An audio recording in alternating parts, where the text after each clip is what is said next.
So let's continue on our topic, the secrets of the Federal Reserve. And I promise we're almost done with Chapter 3. I know there might be a Part 6, possibly, probably. So after this, one more, but let's continue on that topic, the Federal Reserve. The Federal Reserve began operating in 1914. Woodrow Wilson appointed Secretary of Treasury William McAdoo and Comptroller of the Currency John Skelton Williams to run the organization committee. In January, the committee met with Warburg and Morgan to help set up the committee with their knowledge of the do's and don'ts of a new banking and currency system. The committee was to select the locations of 12 decentralized reserve banks. These locations are New York, Richmond, Boston, Philadelphia, Cleveland, Chicago, St. Louis, Atlanta, Dallas, Minneapolis, Kansas City, and San Francisco. The stockholders of the Federal Reserve were the true directors of the Federal Reserve System. Benjamin Strong from the Jekyll Island Club and president of the Bankers Trust, owned by J.P. Morgan, was selected as the first governor of the New York Federal Reserve Bank. For many years, Strong manipulated the country's monetary system in favor of New York banks.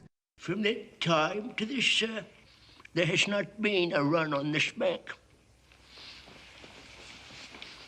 Until today, a run, sir, caused by the disgraceful conduct of your son.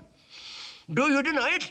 Under Strong, the Federal Reserve was brought into an interlocking system with the Bank of England and the Bank of France. The American people had put their trust in the Federal Reserve System only to later realize they had been lied to. The act gave Wall Street a cash surplus from the United States Treasury and opened channels with central banks in Europe. The identities of the stockholders for the Federal Reserve were unknown till Congressman White Patman investigated.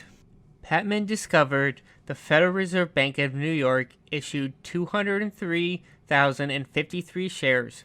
The large New York City banks took more than half of the outstanding shares. The Rockefeller-Kuhn-Loeb-controlled National City Bank took the largest number of shares of any bank at 30,000 shares. J.P. Morgan's First National Bank took 15,000 shares.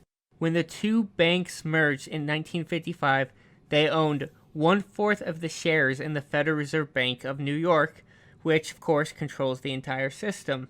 Uncle Scrooge, why don't they just print up a few billion or so? A few billion? Oh, dear, no. Chase National Bank took 6,000 shares. Marine Midland took 6,000 shares. And National Bank of Commerce of New York City took 21,000 shares.